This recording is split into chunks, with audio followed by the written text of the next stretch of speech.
We reveal Peter the Roman. We didn't just predict the time frame when Pope Francis would die, but today, on April 27, 2025, we're revealing who Peter the Roman will be. This is the question of all questions right now. Who's going to be the next pope?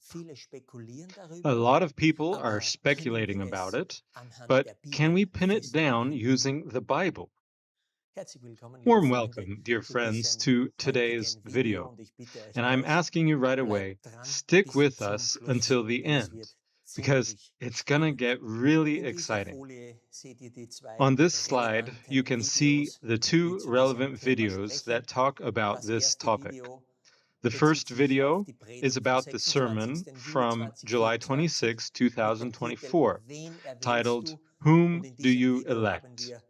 And in that video, we explained for about 25 minutes how we can figure out when the time frame would come when Pope Francis would die to make way for the last pope.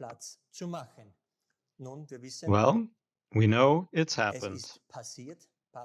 Pope Francis passed away. And that's why this video is pretty relevant. Also, because the time frame and what we said and how we derived it worked out wonderfully and perfectly.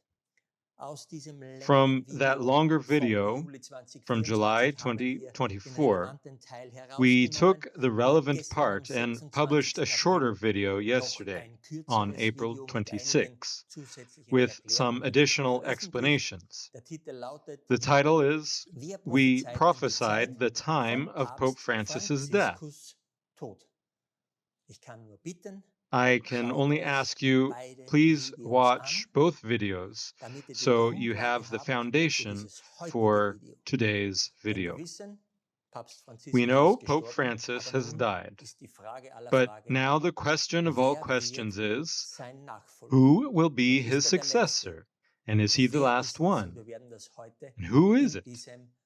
And we're going to reveal that today in this video.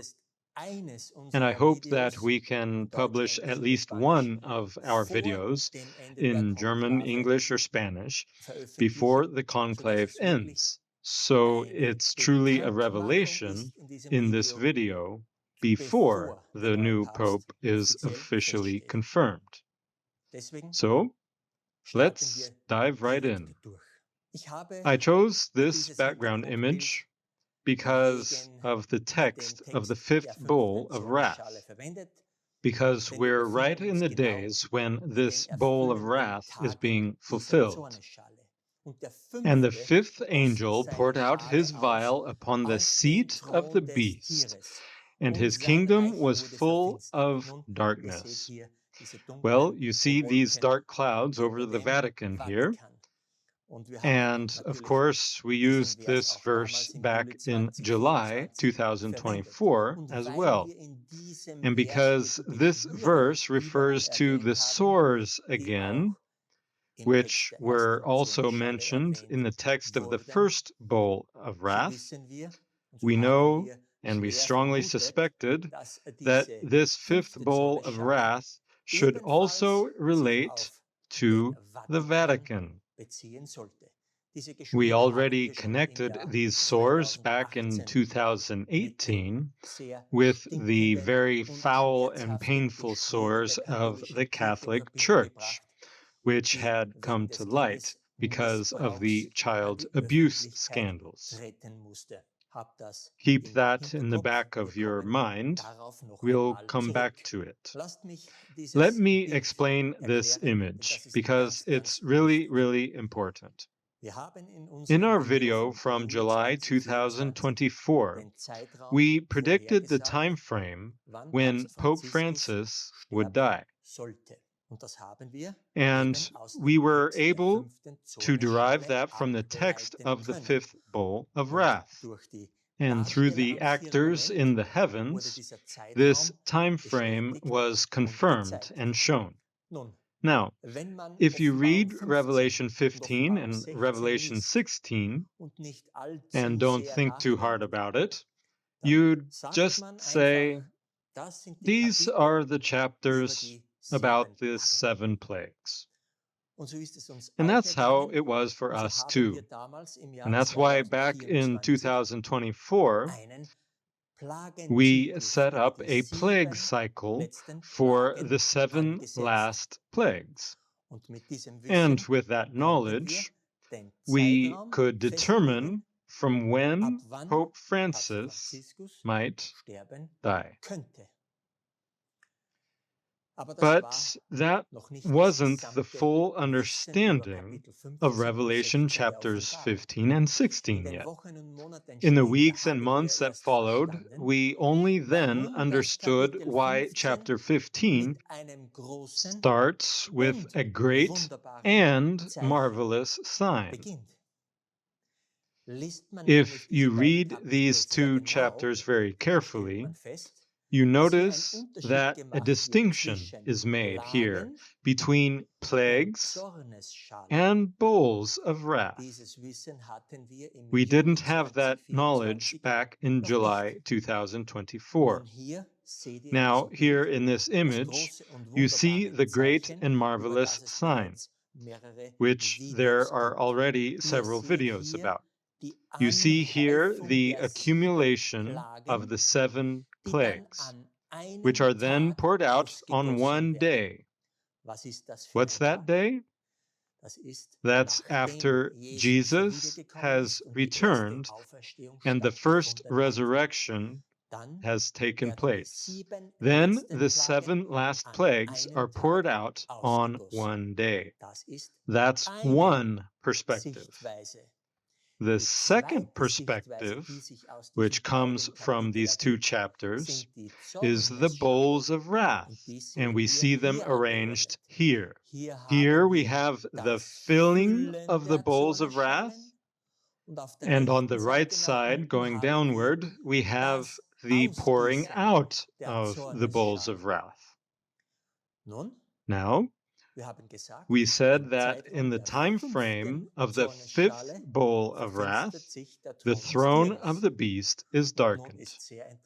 And now it's really interesting that both the perspective and explanations from 2024, as well as the current observation of the pouring out of the bowls of wrath, perfectly align with the date of Pope Francis's death. Look here.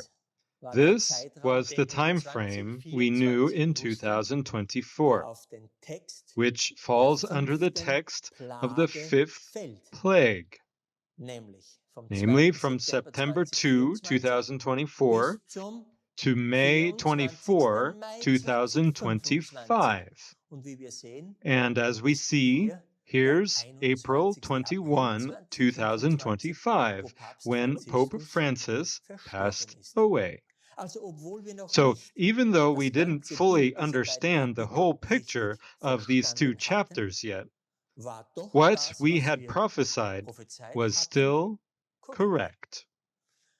If you look at Revelation 17:1, it says, "And there came one of the 7 angels which had the 7 vials." So that's the angel who explains this mystery in Revelation 17. And here it says 7 vials or bowls. But we didn't know the mystery of these bowls yet. But now we do. And here we have the pouring out of the bowls. So the death of Pope Francis must have happened within the time frame of the pouring out of the 5th bowl of wrath.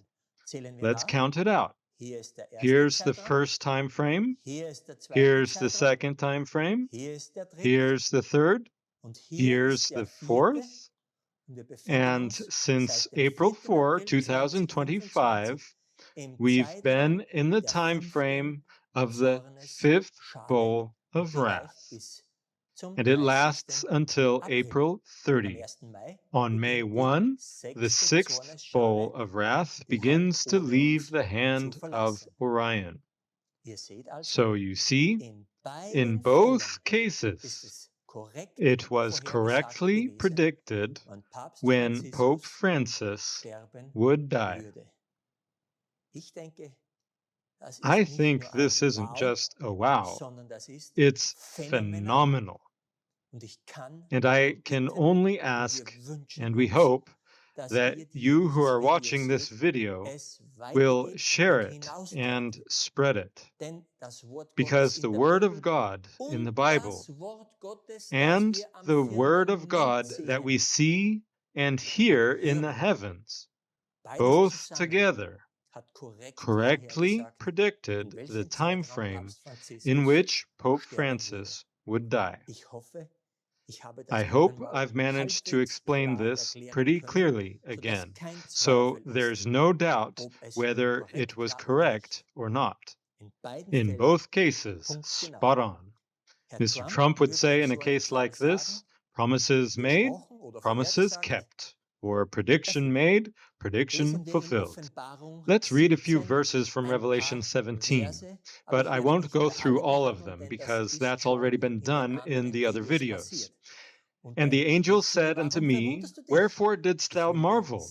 I will tell thee the mystery of the woman, and of the beast that carrieth her, which hath the 7 heads and 10 horns. We won't read through all the verses of this chapter today, but we'll focus on the verses that will help us to find the true final Pope, Peter the Roman. Here's a rough understanding again of what I just read. We have 2 mysteries. One is the mystery of the woman, and the other is the mystery of the beast. Everyone usually looks at the woman sitting on the beast, the one controlling the beast, and less at the beast itself that carries her. We know a woman stands for a religious entity, and a beast stands for a political entity. Let's read Revelation 17, verse 8. The beast that thou sawest was, and is not, and shall ascend out of the bottomless pit, and go into perdition. And they that dwell on the earth shall wonder, whose names were not written in the book of life from the foundation of the world, when they behold the beast that was, and is not, and yet is. The beast is a political entity that carries the religious entity. That's what we need to pay attention to. It will go to perdition or destruction. Who or what is it? By the way, everyone who believes this lie or deception is not written in the book of life. I'll come back to that later, but please, at the latest, wake up now. The final harvest has already begun, and it will only last a few more weeks. There's a parallel verse to this one, if you will, that we really need to pay attention to and consider. We find it in 2 Thessalonians chapter 2, and I'll read it all and explain it as best I can. Paul writes here to the Thessalonians, Let no man deceive you by any means, for that day shall not come, except there come a falling away first, and that man of sin be revealed, the son of perdition. These texts, of course, have different levels or layers of interpretation. I'm going to present one of those levels to you today. But this man of sin, the son of perdition, and the beast in Revelation 17, this political entity, They're directly connected. Both are headed for perdition. We also have to ask ourselves, what is this falling away? And we'll look at that closely today. I'll keep reading. Who opposeth and exalteth himself above all that is called God, or that is worshipped, so that he as God sitteth in the temple of God, showing himself that he is God. This part refers to the coming papacy. Don't forget, at that time, the Roman Empire was still in power, which later fell apart. Now let's keep reading. I'll explain it in more detail. Remember ye not that when I was yet with you, I told you these things? And now ye know what withholdeth, that he, the man of sin, might be revealed in his time. For the mystery of iniquity doth already work. Only he who now letteth will let until he be taken out of the way. So Paul lived in the Roman Empire, and you couldn't just openly speak against the Roman Empire there. Otherwise, you'd obviously be persecuted and killed. That's why he spoke with the Thessalonians privately, eye to eye, face to face, and explained to them what he's hidden here in cryptic language. He's saying here, the Roman Empire still exists, but the mystery of iniquity, he, the man of sin, is sitting in Rome, the bishop of Rome. And what has to be taken out of the way? The Roman Empire has to collapse so that the bishop of Rome can rise to power. And he then becomes the Pope. And as you know, the papacy ruled throughout the entire Middle Ages. That's what Paul had already told the Thessalonians. The warning about the bishop of Rome, who would be the man of sin, the son of perdition. That's the classical interpretation that Protestants know. That's also historically documented. So we know from these texts it's definitely about the Vatican and the papacy itself. Out of the Roman Empire comes another beast, the papacy. And this papacy ruled over Europe in the Middle Ages, obviously. You can also read about that in Daniel 7. And the little horn that emerges during the Roman Empire. That little horn is the papacy. This information is in other videos, but I'm saying it in this video just so you see the connection. Let's please keep reading. And then shall that wicked be revealed. So the man of sin, who's somehow connected to the papacy in Rome, whom the Lord shall consume with the spirit of his mouth, and shall destroy with the brightness of his coming. So we know that we're now at these verses at the end of Earth's time. It has to happen in the last days of this Earth's history. And we've been announcing for weeks and months when that will be. I mentioned it earlier, June 2025. Just check out our more recent videos. So this wicked one, this man of sin, has to be revealed just before the Lord comes. And there has to have been a falling away beforehand. And this man of sin has a close connection or something in common with the beast from Revelation 17. Or maybe it's even the same thing. Let's keep reading. even him whose coming is after the working of Satan, with all power and signs and lying wonders, and with all deceivableness of unrighteousness in them that perish, because they receive not the love of the truth, that they might be saved. With the one who's chosen now, Satan plays a special role. It says here, when the man of sin, the wicked one, is revealed, Satan is in him. I can only say right now, in general, no matter who gets chosen, it's the last pope, and the working of Satan will be in and with him. In other words, the body, the cadaver of this person, will be used by Satan. And I'd even say he will dwell in him. A very, very dangerous short time is ahead of us. And then here's the same warning as in the chapter we read earlier.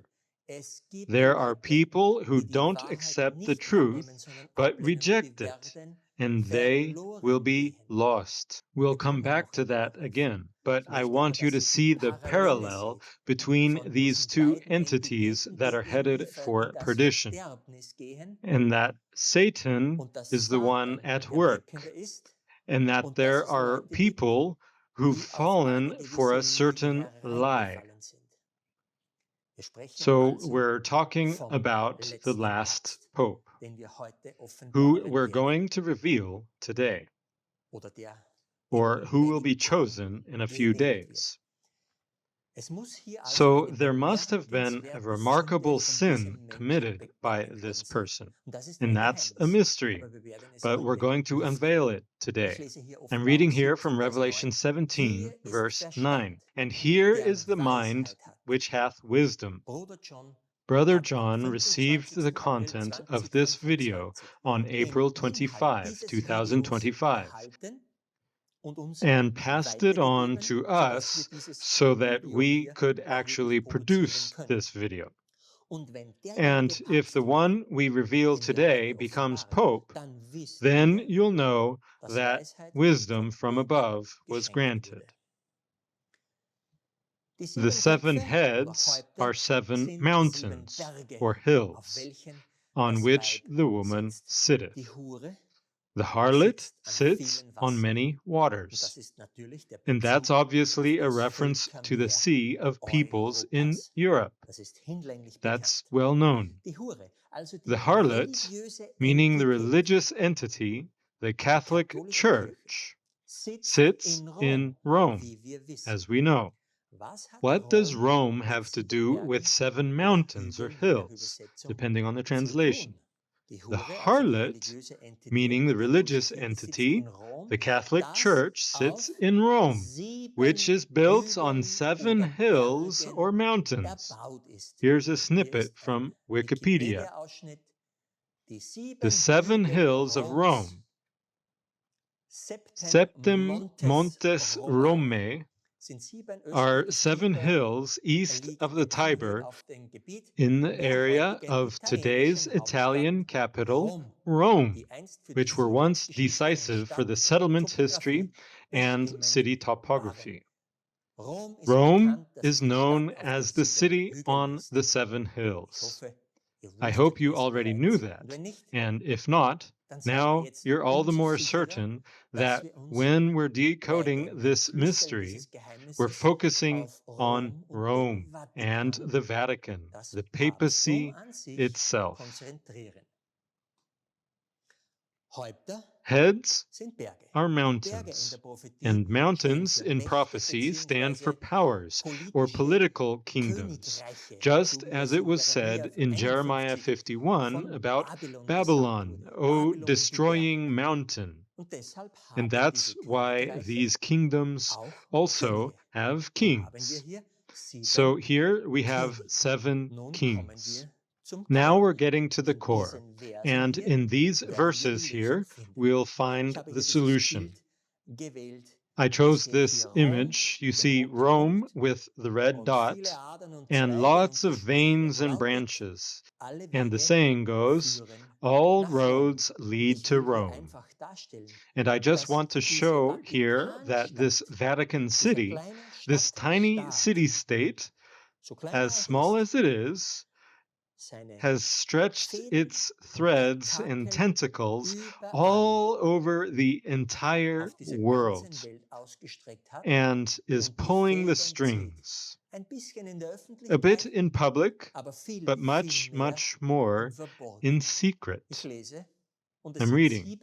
And there are 7 kings, 5 are fallen, and 1 is, and the other is not yet come. And when he cometh, he must continue a short space. These 7 kings refer to the religious counting of the popes, as already explained in the previous videos. I'll keep reading. And the beast that was and is not, even he is the 8th, and is of the 7, and goeth into perdition. This beast, so this political entity, we could now say Vatican City, or the city-state with its worldwide connections, was and is not, even he is the 8th, and is of the 7, and goeth into perdition. Here we have this beast that we're specifically focusing on today. Does this refer to the Pope or to someone else? Will this verse 11 tell us or reveal who the 7th will be? You know this image, of course, from the 2 videos already mentioned. It says here, even he is the 8th and is of the 7 and goeth into perdition. Please, I have a question. All these personalities in this image, are they alive or are they dead? They're dead. Even Pope Francis has now passed away. How can there be an 8th and be one of the 7 if all the figures here are dead? The Pope is the religious and political leader of the Vatican. He's number 1. But who's number 2? Who really runs the political affairs in the Vatican? Think of it this way. We have a president. He's basically the head of the nation. He's the figurehead. But the state's business, so the business of the beast, the political entity, is handled by the chancellor or the prime minister or the premier. And that's the first step we need to understand to unravel the mystery. I want to draw your attention to this word even. In Strong's Concordance, it's G2532 and means also or with. So let's read it again. And the beast that was and is not, also he is the 8th, or he is with the 8th, and is of the 7. And now the question, who was also or with the 8th, so Pope Francis? Who is it?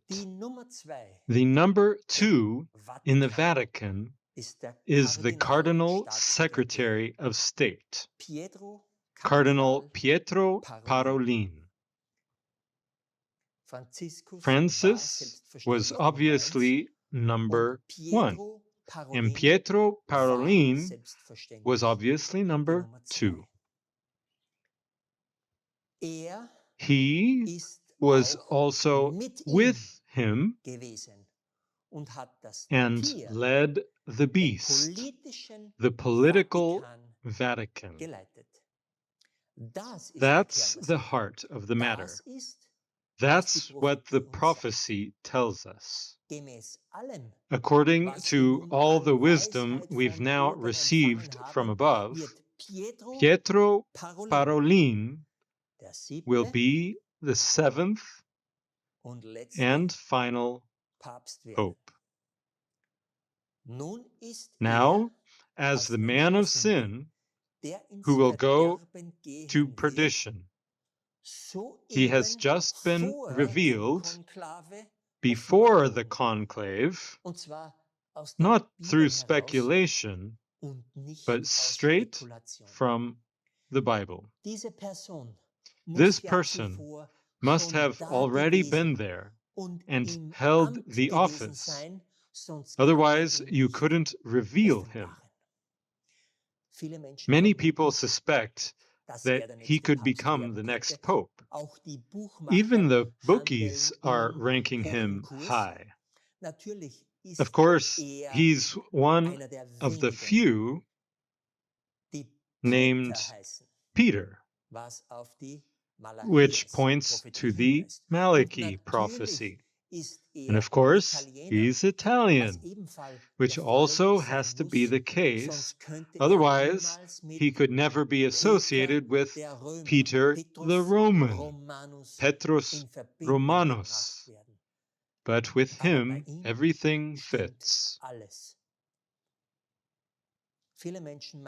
Many people also think the Malachi prophecy is unbiblical. But now we see that it runs beautifully parallel with the Bible. Why wouldn't God in the dark Middle Ages have had a godly person who received this vision of the popes? Now let's take a closer look at this man. First, let's read about the Cardinal Secretary of State.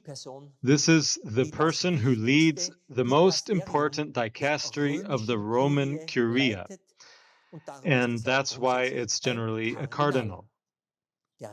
The Cardinal Secretary of State is primarily responsible for the political and diplomatic activities of the Holy See, which is why he is informally referred to as the number 2 of the Vatican.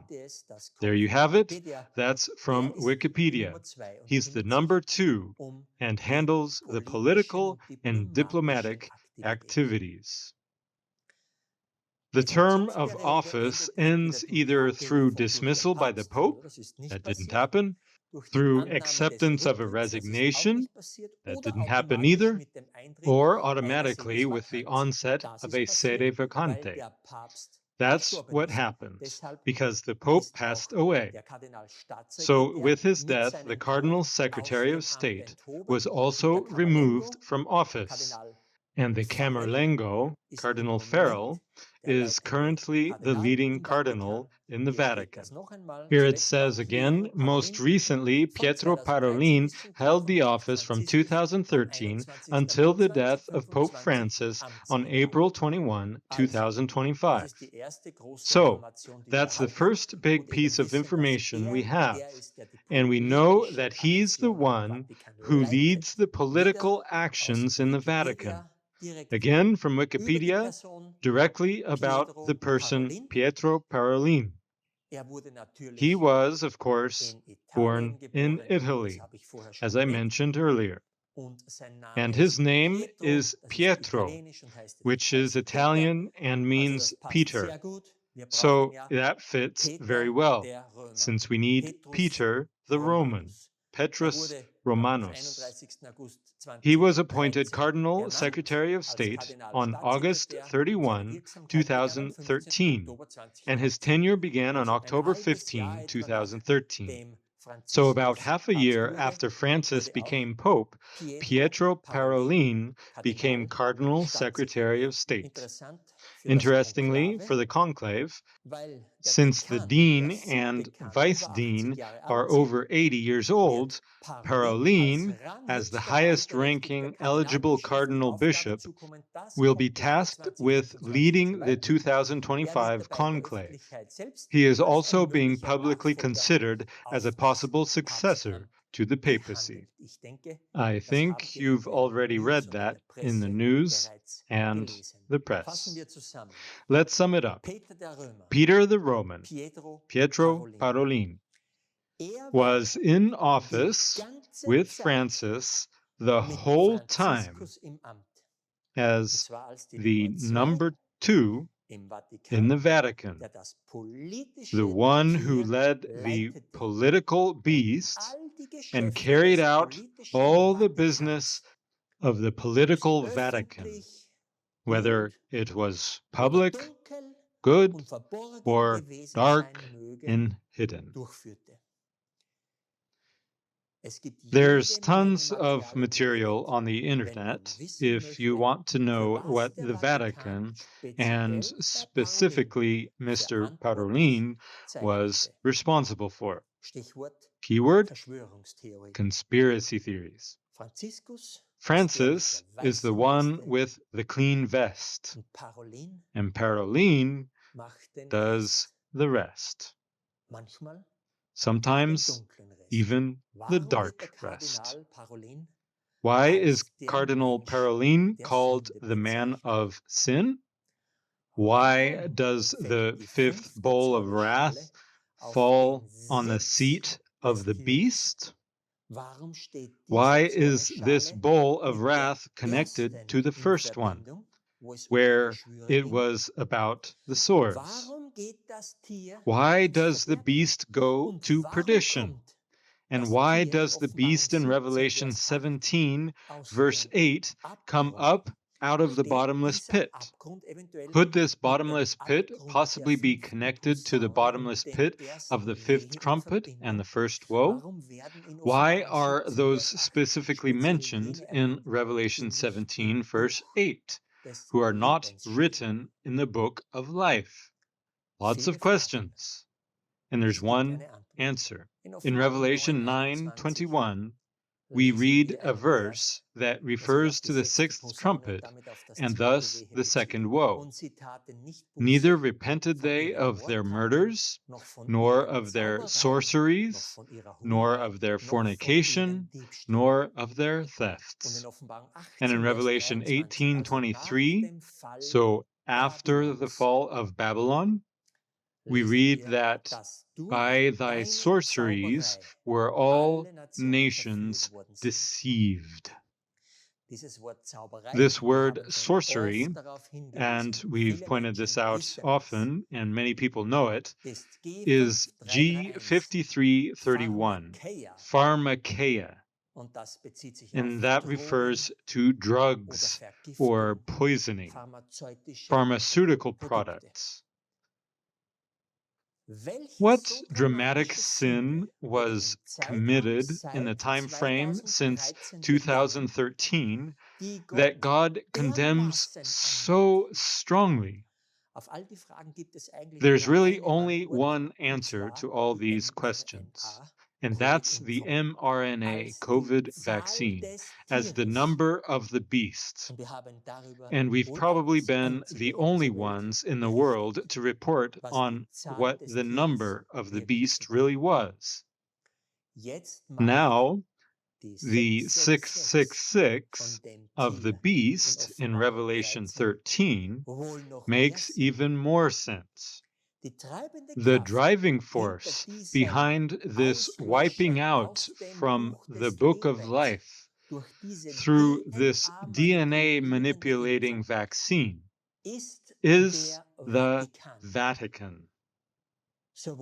Both Francis in public relations and especially the Cardinal Secretary of State, who physically carries things out and pulls the political strings and does the work.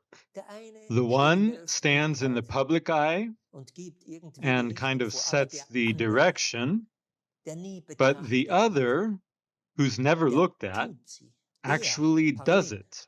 He, Parolin, pursued the same agenda as Francis. Google it. It was just never done because people always look only at the woman sitting on the beast. So looking at the religious entity, at that side of Pope Francis. But the fact that his number two runs the state and carries things out, nobody really considered.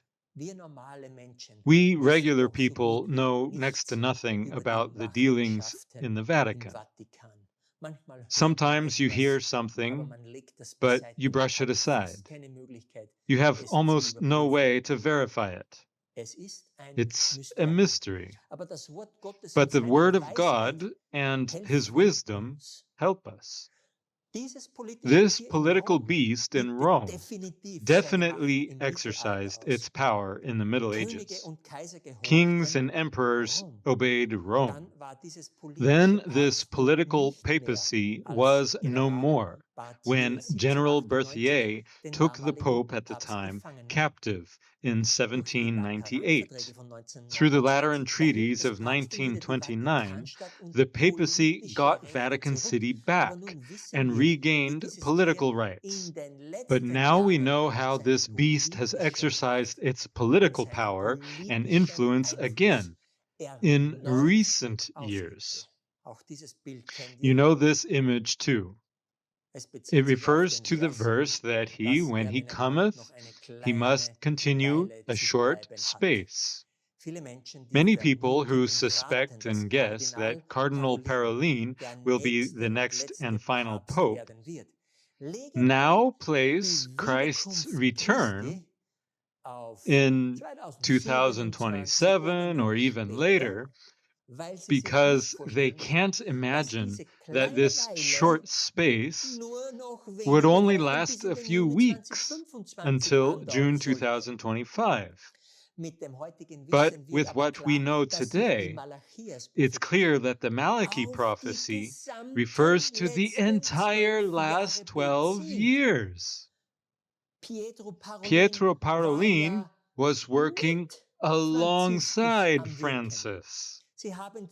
They worked at the same time, so in parallel. And that's the trick. What's left for Peter the Roman is indeed just a short time. And then he goes to perdition. I have a little timeline here. The time frame of the fifth bowl of wrath runs from April 3 to April 30. We now know that Pope Francis passed away on April 21. We know that he was buried on April 26. And from what I've read so far, after 9 days of mourning, the conclave will begin. So around May 5. Then we'll see if Pietro Parolin becomes the new pope. But with everything we know, it should happen that way. But then you see here that there's only a little time left until the two important dates in the future. On June 4, the end of grace, Jesus leaves the heavenly most holy place. The intercessory service is over. And then, a few days later, June 20 to 21, 2025, the first resurrection and the return of the Lord Jesus Christ. After that, the 7 last plagues, and not a very pleasant time for all those who have fallen for the lie. That's what I mentioned earlier. Dear friends, time is short. The harvest is almost over. We made a harvest video about it. Please just watch it. You'll see exactly when the harvest ends. It's basically clear, June 3, because on June 4, It doesn't make sense to harvest anymore if there's no intercession happening in heaven and no one can accept Jesus anymore. Here we have the Wikipedia image again from the Malachi list of popes. The bright minds of this world haven't managed in 12 years to insert Francis's coat of arms into the Malachi list of popes. With the knowledge we have now, all the mysteries about these two sentences in the Malachi prophecy are solved. It says here, in the final persecution of the Holy Roman Church, there he will sit on the throne or reign. That's the understanding of the first sentence. This sentence referred to Pope Francis up to now. We've explained at length why he's sitting, not least because he had to sit in a wheelchair due to hip problems, because he couldn't be operated on due to his lung issues. But he also sat on the beast and directed the UN beast, including the G7 and the EU. We've reported on this at length in other videos. Please watch them or write to us. In the article, The Beast from the Bottomless Pit, which we already wrote about Francis in 2013, we also made the connection that this sentence in the Malachi prophecy could also mean, in other words, that in the final persecution, a Jesuit or a Jesuit pope will sit on the beast of the Roman Empire. And with Francis, that's exactly how it was. What extreme persecution, persecutione extrema, of the Roman Catholic Church are we talking about here? Clearly, it's because of the child abuse in this church, which had never before come to light so massively as on August 20, 2018, when Francis had to publicly and in writing acknowledge it. Because of this stench, this sore, we even started a plague cycle. We've reported on this extensively. It was and is the greatest persecution of the Roman Catholic Church by the harmed and the victims. This verse or this sentence fits perfectly with Francis's time frame. Now, pay close attention. We keep reading, and we recognize that there's a discrepancy among scholars. Do these two sentences refer to the same pope, or is someone else meant? Now we can solve it. Both views are actually correct, because both Cardinal Parolin and Pope Francis experienced the same persecution since they were active at the same time. In the second sentence here, this extreme persecution is simply called many tribulations. While Parolin, so Peter the Roman, was tending the sheep. Since 2013, tribulations have included corruption, scandals, lawsuits, abuse, internal church division, diplomatic problems, loss of authority, and economic losses due to COVID. I've put together a detailed list where I could read you these many tribulations in much more detail. I'm not going to do it because this video is already getting way too long. You can Google it or just ask an AI. They're very helpful these days. Clearly, this sentence fits Mr. Parolin. And clearly, these two sentences belong together for one and the same period for both popes. Then it says here, and when these things are finished, or the end, what's the end? There's only one thing left. He will remain for a short time. And the city of seven hills, it says right here, that is Rome, will be destroyed. There's nothing more left for Peter the Roman because he's already been active for 12 years. Just keep reading all of Revelation chapter 17, and you'll see that the end of the harlot sitting in Rome is that she'll be burned. The beast that was refers to the political power of the Vatican in the Middle Ages, when kings and emperors were supposed to obey the Pope.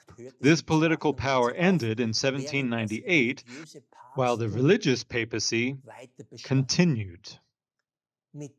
With the Lateran treaties in 1929, the papacy got Vatican City back and regained political rights. The wound was healed. But since 1929, when did this beast really exercise power over all the kings of the earth again? Through the COVID mandates. And even if we don't read about it, it's still the mastermind in the background. What's left to say? The next thing coming up, which we'll obviously be watching, is the conclave, the election of Petrus Romanus. And I hope we can publish our video from today, April 27, quickly and before the conclave ends. To the glory of God, because it's ultimately His wisdom that He gives to His children who diligently study His Word.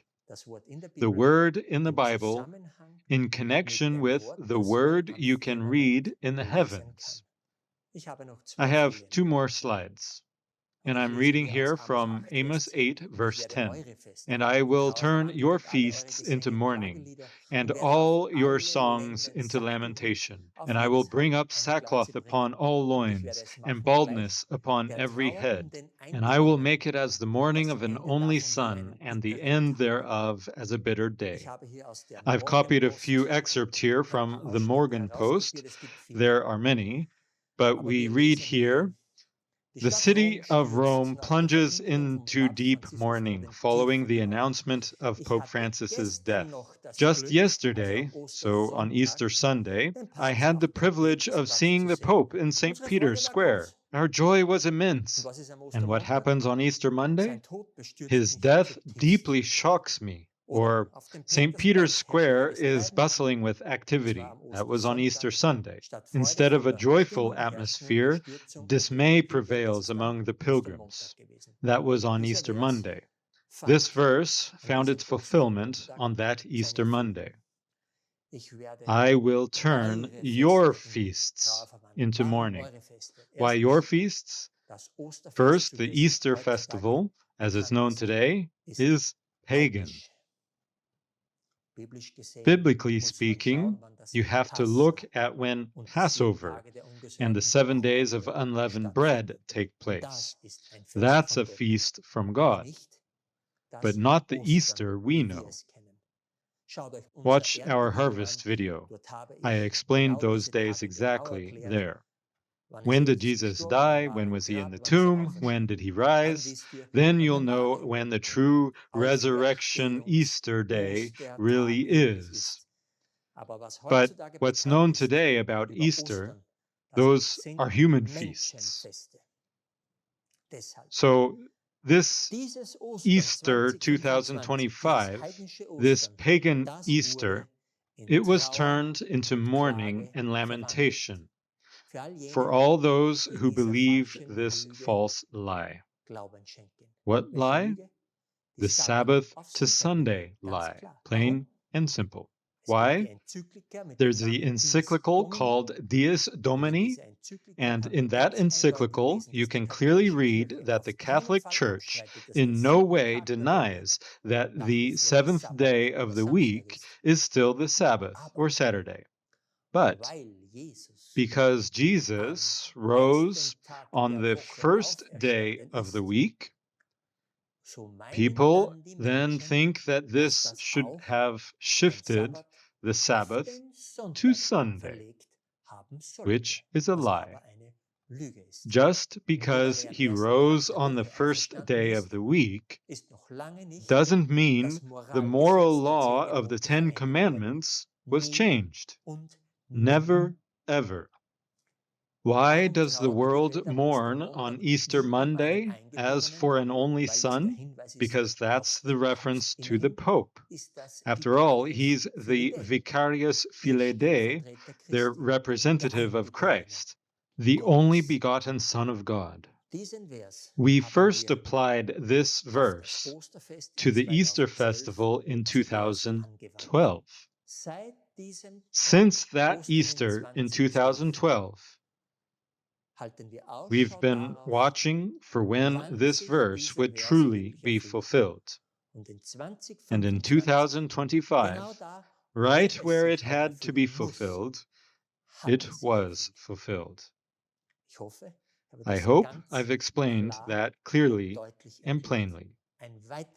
This is further proof that the Lord is coming in 2025, in the 70th Jubilee year, just as he told us in the heavens, and we've reported on it. I have one more little note about this Sabbath and Sunday question. If you keep reading in Revelation 17, you see that the current present 10 horns of Europe gain authority from the beast, and they give their power to the beast, and they have power together for 1 hour, and they persecute the saints of God. Brother John referred to this in his video, The Boy Who Knows the Time, Part 2. He found out that in the 26 EU states, there are 10 states that actually have Sunday laws in their legislation. They exist, but they're not enforced or not treated so strictly. I want to say that one more time. Be prepared for this 1 hour that must come before the 10 horns burn the harlot in Rome. One last final note. Maybe this makes sense for some and ties into our article series, Franciscus Romanus, with the current knowledge, since Francis and Paroline were active at the same time. Right after Francis's election in 2013, we started writing about Francis. Back then, we already understood that Francis was the last pope, according to the Malachi prophecy. Now, in whose cadaver was or is Satan himself? During the work of number 1 and number 2 in the Vatican, Jupiter in the heavens has been indicating the sealing of the living for the last 12 years.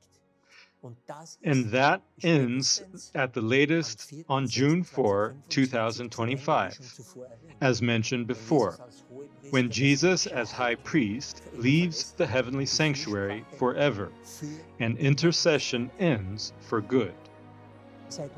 Be more than just vigilant. Share this video and bring people to our website, which we've even restructured and designed for you. It's available in 104 languages so that the gospel can be preached to the whole world, so that these people in the last weeks of the harvest can still find Jesus and not be caught off guard by the terrible end of the world. May God bless you. Amen.